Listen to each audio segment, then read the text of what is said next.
السلام علیکم ناظرین، میں ڈاکٹر وقار ہوں اور میرے ساتھ ہمارے دوست ہیں میاں وقار بادشاہ صاحب۔ بیسیکلی یہ ہیں پاکستانی لیکن ترکی میں پڑھ رہے ہیں اور بہت اچھی ریپریزنٹیشن پاکستان کی کر رہے ہیں، اور تو آج ترکی سے تشریف لائے ہیں ہمارے سامنے۔ ان کے ساتھ کچھ اپنے انٹرویو ان کا کریں گے اور ان کے ساتھ کچھ تبادلہ خیالات کریں گے۔ ویلکم ٹو پاکستان وقار بادشاہ صاحب۔ پہلے تو آپ اپنے بارے میں کچھ بتائیں کہ اور اس کے بعد جس کا آرگنائزیشن سے آپ اٹیچ ہیں اور جس کی طرف سے آپ آئے ہیں اس کے بارے میں ہمیں اپنا تعارف کرا دیں۔ بسم اللہ الرحمن الرحیم۔ ڈاکٹر وقار صاحب بہت شکریہ کہ آپ نے ہمارے لیے اتنی ارینجمنٹ کی۔ میرا نام میاں وقار بادشاہ ہے۔ میں بیسکلی پاکستان سے ہوں، خیبر پختونخوا سے۔ میں انٹرنیشنل اسلامک یونیورسٹی سے bachelor of business administration finance میں BBA آنر 16 کا فرسٹ پوزیشن ہولڈر ہوں۔ اس کے بعد میں نے ٹرکش گورنمنٹ اسکالرشپ میں کامیاب ہوا اور ٹرکی کے لیے ٹاپ جو اسٹوڈنٹس اس میں سلیکشن ہوئی۔ 60 اسٹوڈنٹ تھے اس میں، PhD، ماسٹر اور بیچلر کے لیے۔ میرا جو تھا MS فائنانس تھا لیڈنگ ٹو PhD کے لیے۔ سب سے پہلے میں آپ کو یہ بتانا چاہتا ہوں کہ ہمارے جو ترکی بھائی ہے، پاکستانی ایک ترکی ایک واحد ملک ہے جہاں پاکستانیوں کی بہت زیادہ عزت کی جا رہی ہے۔ میں آپ کو صرف کچھ ایکسپیرینس شیئر کرنا چاہتا ہوں۔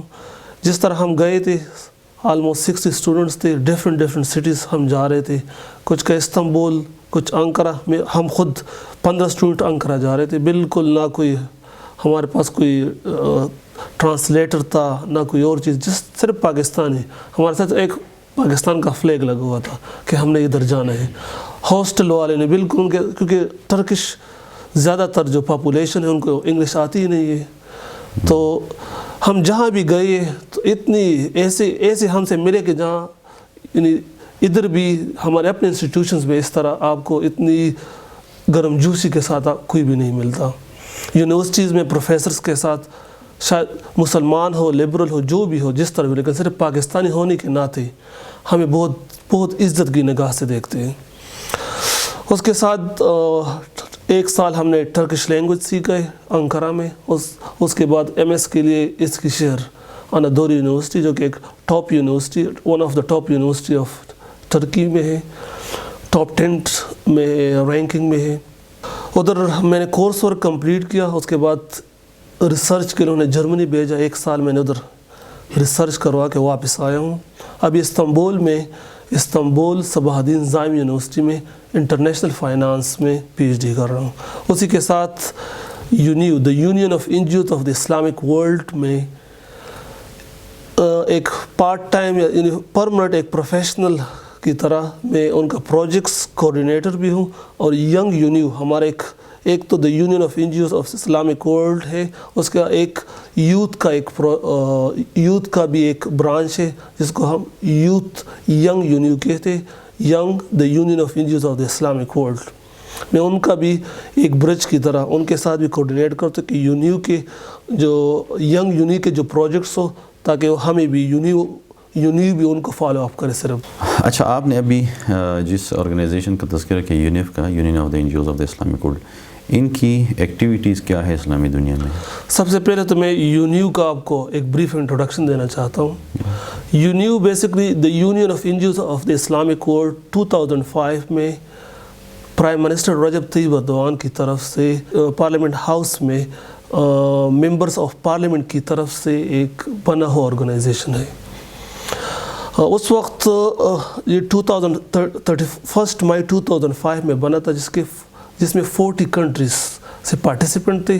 ایک انٹرنیشنل کانفرنس کے ذریعے اس کو بنایا گیا تھا۔ آج کل ان کے الحمدللہ تقریباً 10-11 سال ہو گئے۔ ان کے 63 کنٹریز میں 328 ممبرز ہیں، جو کہ مختلف، ایک ممبر ہمارے ایک NGO ہے، پاکستان سے، یورپ سے، یعنی اس کا نام بھی the union of NGOs of the Islamic world ہے. یعنی صرف یہ اسلامک کنٹریز نہیں، جتنی بھی اگر یورپ کی بھی اسلامک پیپل یعنی مسلمانوں کی جتنی بھی این جی اوز ہیں ان کی بھی ریپرزنٹیٹو ہے. یعنی یونائٹڈ اسٹیٹس سے ہمارا اکنا ہے، اسلامک سرکل آف نارتھ امریکہ ہے، ہیلپنگ ہینڈ ہے، MSA ہے، کشمیر کونسل واشنگٹن DC ہے. اس طرح مختلف این جی اوز ہمارے ممبرز ہیں، ان کے ساتھ ہم ڈیفرنٹ پروجیکٹس کر رہے ہیں. یورپ سے مسلم یونین ہے، وفا ہے، اور بھی بہت گلوبل وومن آرگنائزیشن ہے، گلوبل مسلم وومن آرگنائزیشنس ہے. اس طرح فرانس سے، اس طرح جتنی بھی یورپین ملک کے، ہالینڈ سے، ڈنمارک سے، ان سے آ کے سنٹرل ایشیا کی طرف سے، قزاقستان سے، رشیا سے، ایشیا کی جتنی بھی ملیشیا، انڈونیشیا، ادھر سے ہمارے ہر کنٹری سے ہمارے 3 4 مڈل ایسٹ سے، فلسطین سے، سعودی عرب سے، جتنی بھی مڈل قطر سے، یہ سارے جتنی بھی ہم مسلمس این جی اوز ہیں وہ ہمارے، کیونکہ ہماری آرگنائزیشنس ایک امبریلا آرگنائزیشن ہے. ایک امبریلا آرگنائزیشن، ان کا مقصد ہے کہ مسلم دنیا کو سول سوسائٹی کے ذریعے ایک یونین پہ، ایک پلیٹ فارم پہ اکٹھا کیا جائے. جتنے بھی مسائل ہوں مسلم دنیا کے اس پلیٹ فارم کے ذریعے، سول سوسائٹی کے ذریعے، ایک تو گورنمنٹ کے ذریعے مسائل حل ہوتے، ایک سول سوسائٹی کے ذریعے جو کہ نان گورنمنٹ آرگنائزیشنز کے ذریعے مسلمانوں کے جتنے بھی مسائل ہیں اس کو حل کیا جائے. کس طرح حل کیا جائے؟ جتنے بھی تھنک ٹینکس سے، جتنے بھی این جی اوز سے، جتنے بھی سول سوسائٹی کے ممبر ہیں ان کو بلایا جائے، کانفرنسز کے ذریعے، ڈسکشنز کے ذریعے. جس اگر ایک ملک میں مسئلہ ہو تو اس کو کس طرح، کشمیر کا مسئلہ ہے، کشمیر کو کس طرح سولو کیا جاتا ہے، اس پہ انٹرنیشنل کانفرنس کرتے ہیں ہم، اس کو انٹرنیشنل پلیٹ فارم پہ رکھ کے کہ یہ جو ہے حق جتنا بھی ہو حق کے ذریعے. ہمارے ایک بزرگ ہے سید نرسی رحمہ اللہ علیہ، ان کی ایک مثال دیتے ہیں. اگر ایک یعنی 3 بندے ہیں، اس کو اگر ایک تو یہ 3 ہے، یعنی انہیں 3 کو اگر اس طرح پیرل رکھا جائے تو 111 بنتے ہیں. تو اگر پوری مسلم دنیا میں اگر اتفاق اور اتحاد ہی ہوگا تو بالکل جس طرح ہم جب چھوٹے ہوتے تو ہمیں ماں باپ جو اگزامپل دیتے کہ اس طرح کوئی ایک زمیندار تھا، لکڑی والا تھا، ایک ساتھ رکھتے تھے. تو اسی طرح اگر دیکھا جائے تو مسلم دنیا میں جتنے مسائل ہیں، شام کے مسائل ہمارے بارڈر پہ آپ دیکھ، ترکی کے ادھر عراق کے مسائل، ادھر افغانستان کے، آپ کے ساتھ آپ کو پتہ ہے 10-15 سال سے آپ اس کے ایکسپیرینس کر رہے. تو اسی وجہ سے کیونکہ ہم اتحاد ہم میں نہیں ہے. اگر ہم ایک پلیٹ فارم پہ اکٹھے ہو جائیں گے تو مضبوط ہوں گے. ہم دوسرے لوگ ہم میں یعنی کبھی بھی یعنی اگر آپ اکٹھے ہو تو کوئی بھی یعنی ہمیشہ جو ہمیں یعنی ہسٹری اگر پڑھی جائے تو جتنی بھی سیولائزیشن گزرے ہمیشہ اندر سے ان کو یعنی اندر ہی کی وجہ سے اندر سے کچھ لوگ ان کو اپنے آپ سے ملواتے. یعنی ہمارا جو مسائل اندر بندوں کو خرید لیتے یا کسی اور طریقے سے، کیونکہ یہ تو انٹرنیشنل جو پولیٹکس ہے اس پہ تو ہم، کیونکہ ہمارے تو ایک نان پولیٹیکل آرگنائزیشن ہے، ہم تو اس پہ بات ہی نہیں کرنا چاہتے. لیکن مسائل اس طرح ہے، آپ دیکھ رہے آپ اس دنیا کو اس کو بھی ہم جدا نہیں کریں. لیکن ہم ایک اچھی طریقے سے، ایک نازک اور اچھی طریقے سے اس کو انٹرنیشنل پلیٹ فارم پہ لا کے اس کو یعنی حل کر، نیگوسیشن کے، مذاکرات کے ساتھ جتنی بھی مسائل ہوں مذاکرات کے ساتھ حل کرنا چاہتے ہیں. ابھی آپ نے بات کی کشمیر کی کہ اس میں جیسے آپ پاکستان سے ہیں اور وہاں اپنے ملک کی ریپرزنٹیشن کر رہے ہیں، تو آپ نے اپنے آرگنائزیشن کے تھرو یعنی کشمیر کے ایشو کے لیے بھی آپ کچھ کر رہے ہیں، جس سے کیونکہ آپ کو تو پتہ ہے کہ کشمیر میں جو آج کل ہو رہا ہے تو اس کے حوالے سے آپ کچھ کر رہے ہیں. کشمیر کے جو ریسنٹلی مسائل جس طرح ہم نے دیکھی، تو کیونکہ ہمارا آرگنائزیشن کا مقصد تو یہی ہے کہ جتنی بھی مظلوم، جہاں بھی مظلوم ہو ان کی آواز اٹھائی جائے، انٹرنیشنل پلیٹ فارم پہ اس کی بات کی جائے، OIC کے تھرو ہمارے UN کو اس کے رپورٹس بھیجا جائے. تو ہم 2011 میں ہم نے فرسٹ انٹرنیشنل کشمیر کانفرنس کیا تھا کشمیر گورنمنٹ کے ساتھ، جس میں کشمیر کا پریزیڈنٹ، پرائم منسٹر آئی ہوئی تھی، انہوں نے اس کو اٹینڈ کیا تھا. کشمیر مظفر آباد میں ہم نے یہ کانفرنس کیا ہوا تھا. اس طرح بھی یہ ریسنٹ مسائل چل رہے، تو ہمارے جنرل سیکرٹری ہیں انہوں نے، اور ہمارے جو ممبر ہے Kashmir council Washington DC، professor doctor Ghulam نبی فائز صاحب، ان کی ریکویسٹ پہ، اور ادھر ہمارے کشمیر کے جو مساجد اور مدارس ہمارا ممبر ہے ان کی ریکویسٹ سے ہم نے سیکنڈ انٹرنیشنل کشمیر کانفرنس، ہم جو ہماری کونسل میٹنگ تھی ملیشیا میں، انہوں نے ہم نے یہ ڈیسیجن لیا کیونکہ ہمارے لوگ ہیں، ہمارے مسلمان لوگ ہیں، 3 مہینے سے آج کل 4 مہینہ چل رہے، وہاں کرفیو چل رہی، ظلم ہو رہے، کتنے لوگ مر رہے، شہید ہو رہے، جتنی بھی لوگ اس پہ اتنی ظلم ہو رہی ہے، انٹرنیشنل لا کا، ہیومن رائٹس کا ادھر جتنی وائلیشنس ہو رہی ہے، تو اس کے لیے ہم نے ایک پروجیکٹس تیار کیا۔ ہم سیکنڈ انٹرنیشنل کشمیر کانفرنس انشاءاللہ استنبول میں کریں گے۔ استنبول میں خود اس کا سیکنڈ انٹرنیشنل کشمیر کانفرنس کا کوآرڈینیٹر ہوں، کیونکہ میں پروجیکٹس کو دیکھ رہا ہوں، یونیو کے پروجیکٹس کو دیکھ رہا ہوں، تو میں اسی کو کوآرڈینیٹ کر رہا ہوں۔ تو الحمدللہ ہم فیبruary میں انشاءاللہ ہمارے پاکستان ایمبیسی کے ساتھ، ساروں کے ساتھ، فارن آفس کے ساتھ ساری یہ ڈیلنگ کمیونیکیشن چل رہی ہے، کیونکہ پاکستان کے مفاد، مسلمانوں کے مفاد جتنی بھی ہو، ہم ساروں کے لیے، لیکن ایسے ہو کہ ادھر ہیومن رائٹس کی وائلیشن بھی نہ ہو، انٹرنیشنل قانون کے مطابق اس کو کیسے حل کیا جائے۔ تو اس کے لیے ہم نے جو سیکنڈ انٹرنیشنل کشمیر کانفرنس، ہمارے یہاں آنے کا مقصد بھی یہی تھا کہ ہم یہاں کے آفیشیل سے ملیں، ہمارے نان گورنمنٹ آرگنائزیشن سے ملیں، ان کے ساتھ ہی ڈسکس کریں کہ اس مسئلے کو کس طرح سولو کیا جائے۔ تو ہمارے اس میں یہ پلان ہے کہ اس کے لیے سیکنڈ انٹرنیشنل کشمیر کانفرنس سے پہلے ہم نے 1 مہینے پہلے ابھی جو کشمیر بلیک ڈے تھا، تو ہم نے استنبول میں ایک چھوٹا سا کانفرنس کروایا۔ ہمارے جو گسام ایک تھنک ٹینک ہے، ان کے تھرو ہمارے جنرل سیکرٹری نے ادھر دیا، میں خود اس میں آرگنائزنگ کمیٹی میں تھا، بالکل اس کو ایمبیسی کو بھی ہم ریپرزینٹ کر رہے تھے اپنے، کیونکہ پاکستانی ہونے کے ناطے ہم ایمبیسی کو بھی ریپرزینٹ کر رہے تھے اور اپنے آرگنائزیشن کو بھی ریپرزینٹ کر رہے تھے اسپیکرز کے ساتھ۔ تو اس کو ایک اویئرنیس کرنے کے لیے، کیونکہ دوسرا جو کانفرنس آ رہا ہے وہ انٹرنیشنل سطح کا ہے، تو نیشنل سطح پہ، ترکی کے نیشنل سطح پہ ہم نے ایک چھوٹا سا کانفرنس کروایا۔ الحمدللہ اس کا بڑا فائدہ ہوا، کیونکہ اس میں ان کے رپورٹس نکلے، میڈیا پہ آئی، اس کی بات ہے کہ کشمیر کا ایشو کیا ہے۔ ترکی کے مسلمان تو ابھی بھی پتہ ہے کہ کشمیر، اگر کسی کو آپ ایک اسٹریٹ میں بھی جا رہے ہیں، اس کو کہتے کشمیر، تو پتہ ہے کشمیر ہے، اس طرح مظلوم لوگ ہیں، لیکن اس کو مسئلے کا پتہ نہیں ہے۔ تو ہمارا مقصد یہی ہے کہ اس مسئلے کو سمجھایا جائے۔ تو سیکنڈ انٹرنیشنل کشمیر کانفرنس کے لیے انشاءاللہ ہم پاکستان سے 2 انٹلیکچوئلس انشاءاللہ اچھی جو اس ایشو کشمیر ایشو کے ایکسپرٹس ہو، اس کو بلا رہے ہیں۔ 2 اسپیکرز ہمارے ہیں انشاءاللہ، اس کو آکوپائڈ کشمیر سے ہے، 2 اسپیکرز آزاد کشمیر سے، 2 اسپیکر انڈیا سے ہوں گی، 2 اسپیکر یونائٹڈ کنگڈم سے، 2 اسپیکرز یونائٹڈ اسٹیٹس سے، اور 6 اسپیکرز ہوں گے ترکی سے۔ ہمارے یہ بیسکلی جو انٹرنیشنل جو کانفرنس ہوگا، ہم کیونکہ اسی کے ساتھ انٹرنیشنل این جی اوز کا ایگزیبیشنز بھی کر رہے ہیں۔ ہمارے جتنے بھی ممبرز ہیں 63 کنٹریز سے 328 ممبرز، تاکہ یہ لوگ بھی آ جائیں ادھر، ان کا جس طرح ورلڈ ہیومینیٹیرین سبمٹ ہوا ہے ترکی میں، تو اسی کی طرز کا ہوگا یہ پروگرام کہ 63 کنٹریز کے جو این جی اوز ہوں گے ان کو ہم بلائیں گے، ہمارے جو ممبرز ہیں ان کے لیے سٹینڈ ہوگا وہاں پہ، وہ ایک دوسرے کے ساتھ ان کی جو جتنی بھی پروجیکٹس ہیں وہ بھی ڈسکس کر لیں گے، اس کے جتنی کام اکٹھے کر سکتے ہیں اس کو بھی ڈسکس کریں گے۔ اسی 63 کنٹریز کو ہم ان کے این جی اوز کے تھرو ہم یہ کشمیر کا مسئلہ بھی ان کو سمجھائیں گے، وہ بھی اسی کشمیر کانفرنس کو بھی اٹینڈ کرے گا۔ تو دونوں کے انشاءاللہ جو ورتھ ہوگا، اللہ تعالیٰ سے یہی امید ہے کہ اور بھی مسلم دنیا میں اس کی اویئرنیس آئے گی۔ اس لحاظ سے یہی میں آپ کو بتانا چاہتے کہ ہم اس میں، کیونکہ ہمارا جو آؤٹ لائن ہے اس میں 3 پینل ہوں گی۔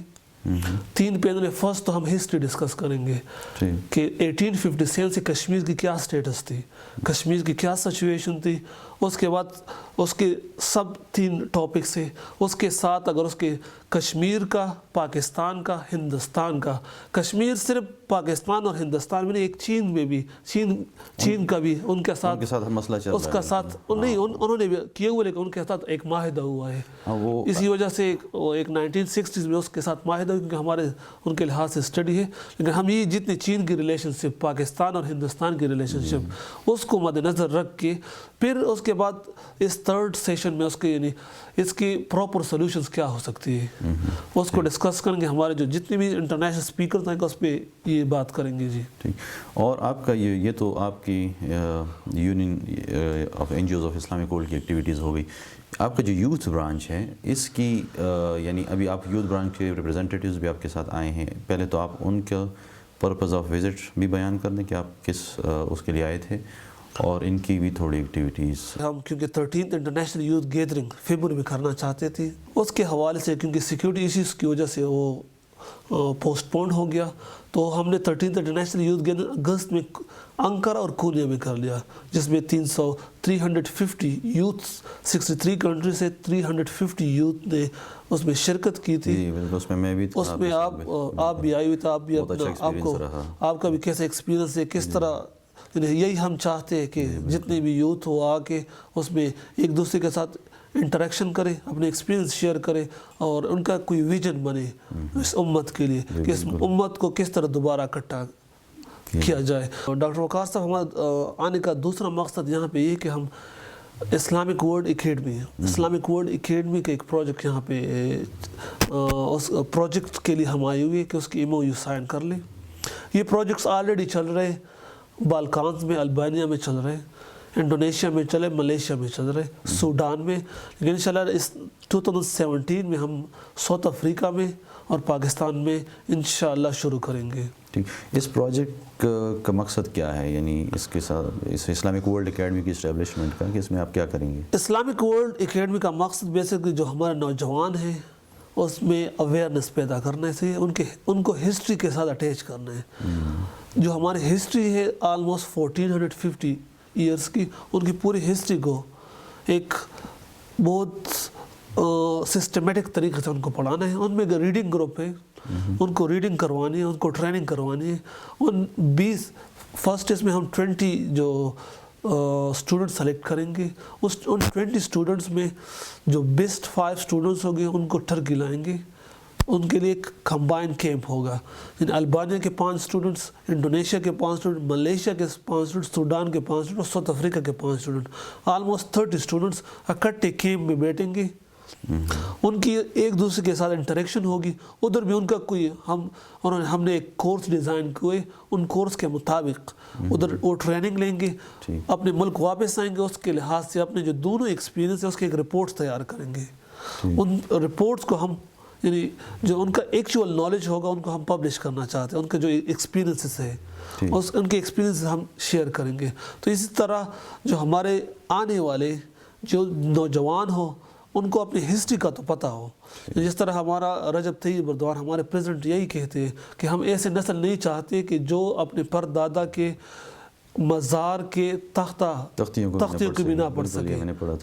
تو یہ جو چیز ہے یہ ہم اپنے نسل کو اپنے ہسٹری کے ساتھ اور فیوچر کی ہمارے جو ینگ جنریشن نسل کیسے ہونے چاہیے, ان کی کیا ویژن ہوگی, ان کا کیا مشن ہوگا, کس طرح ایجوکیٹڈ تعلیمی یافتہ اور دیندار نسل چاہتے ہیں ہم, کہ تعلیم یافتہ براڈ مائنڈڈ ہو, بالکل وسیع, ہر کسی کے ساتھ بالکل اچھے اخلاق ان کے ہو, تعلیم یافتہ ہو اور اچھی بالکل ہر چیز میں اچھی ہو. سب سے فرسٹ پریارٹی ہماری یہ ہے کہ ان کی اچھی ایجوکیشن ہو, انجینئر ہو لیکن اچھا مسلمان ہو, ڈاکٹر ہو اچھا مسلمان ہو. یہ ہمارے آپ آئے ہوئے ترکی میں آپ نے دیکھا بھی ہوگا, ہمارے جو پارلیمنٹ ممبر تھے, اللہ کا اللہ کا بڑا فضل ہے ترکی پہ, یعنی ایسے لیڈرز ان کو ملے انہی کی وجہ سے 15-16 سال میں. لیکن یہ محنت بیسکلی 60 سال تقریباً 60 سال کی محنت ہے.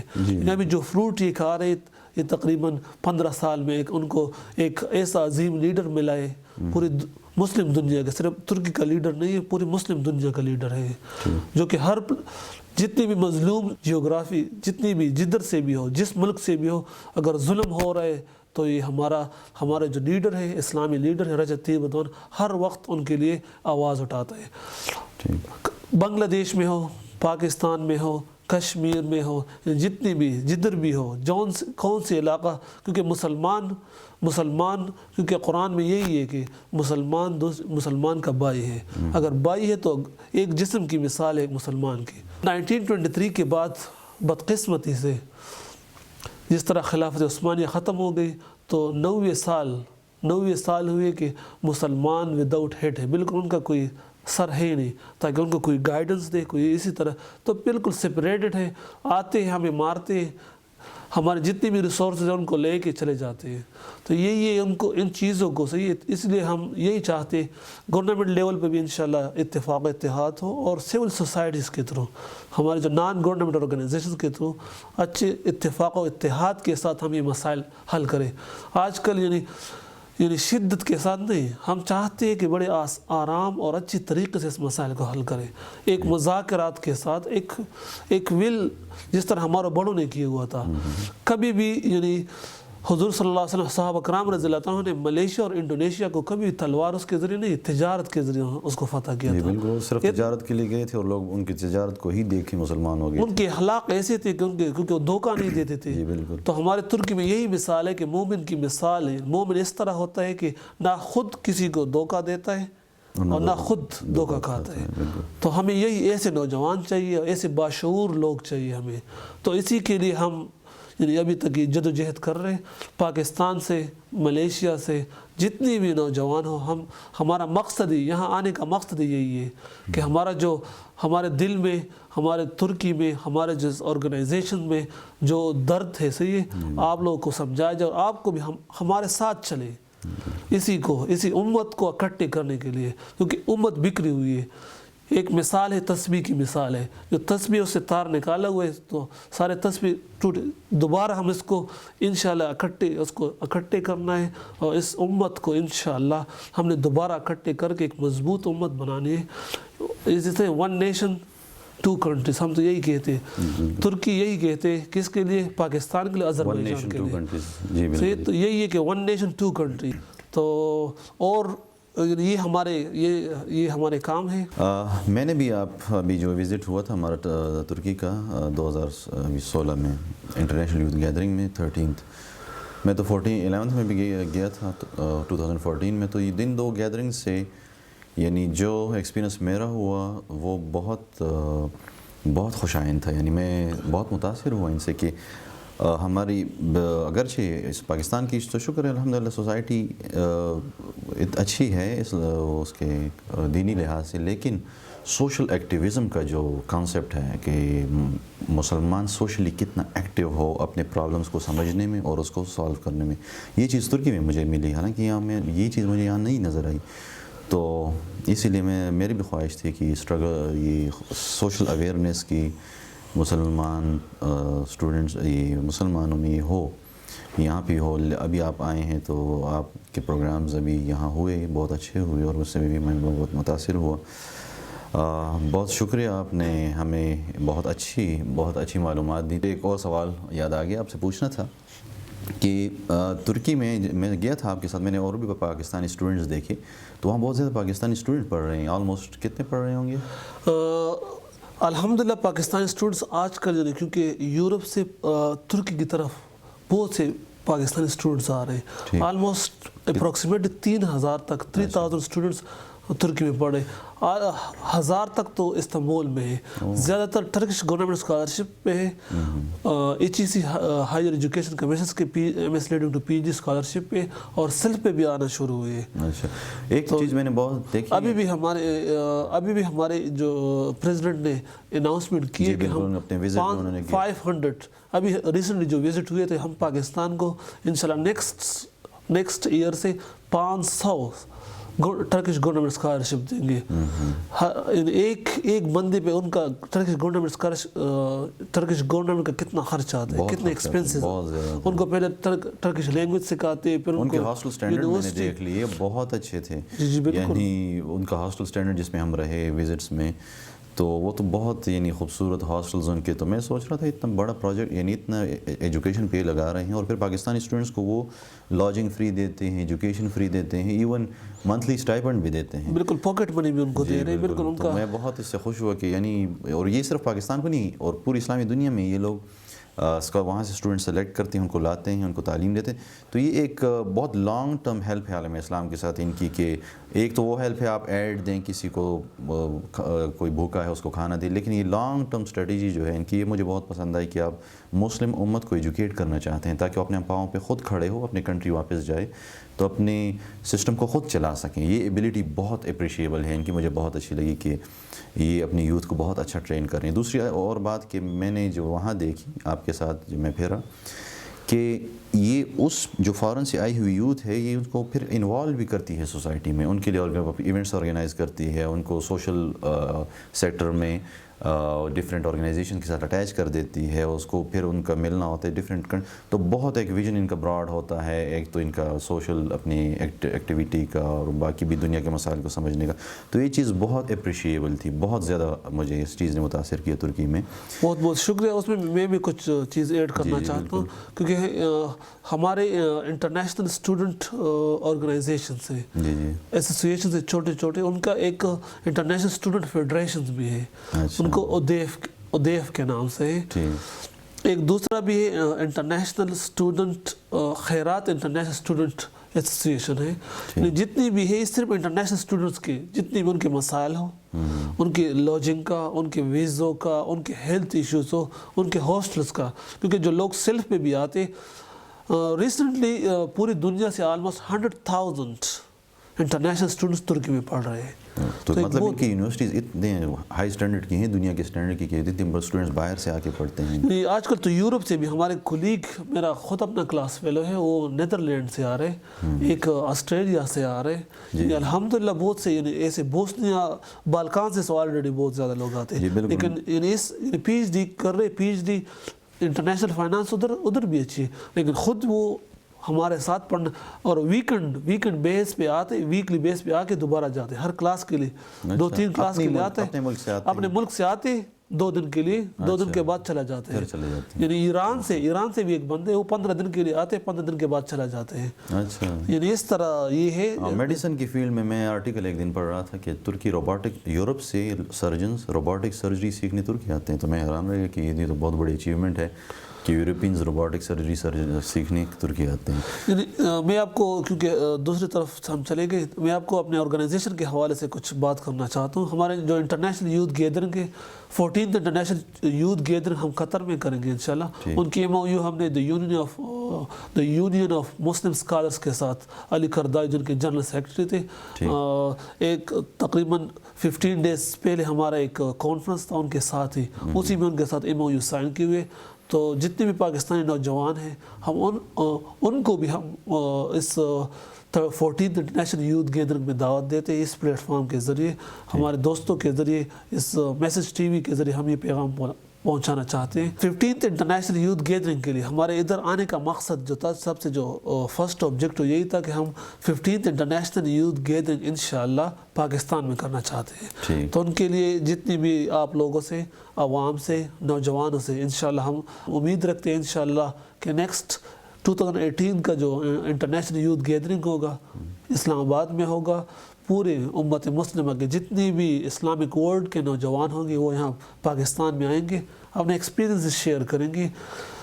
ہمارے جو انٹرنیشنل یوتھ گیدرنگ کو جس طرح آپ نے بھی اٹینڈ کی ہوئی ہے، 1 ہفتے کا ہوتے، 3 دن ایکیڈیمک سیشن ہوتے ہیں، اس کے بعد وزٹس ہوتے ہیں، اسپیچز ہوتی ہے، گورنمنٹ آفیسرز آتی ہے، ہمارے منسٹرز آتے ہیں، یوتھ منسٹر آتے ہیں، انٹیریئر منسٹر آتے ہیں، ایکس پرائم منسٹرز کو بلایا ہوا تھا، حتیٰ کہ پرائم منسٹر اور پریزیڈنٹ بھی انشاءاللہ نیکسٹ میں ہم یہی کریں گے کہ ان کے لیے بھی وہ بھی ایکسپیکٹڈ انشاءاللہ وہ بھی آئیں گے، وہ بھی آپ لوگوں سے، ہمارے جو نوجوان ان سے خطاب کریں گے. شکریہ، بہت بہت شکریہ آپ کا وقار صاحب. آپ نے ترکی کے بارے میں ہمیں بہت اچھی معلومات دیں، اور ان کی رفاہی کام جو یہ امت مسلمہ میں کر رہے ہیں، اور اسپیشلی پاکستان میں جو کر رہے ہیں، ہمیں اس سے بہت آپ کے آنے سے اور بات کرنے سے ہمیں بہت معلومات ملی.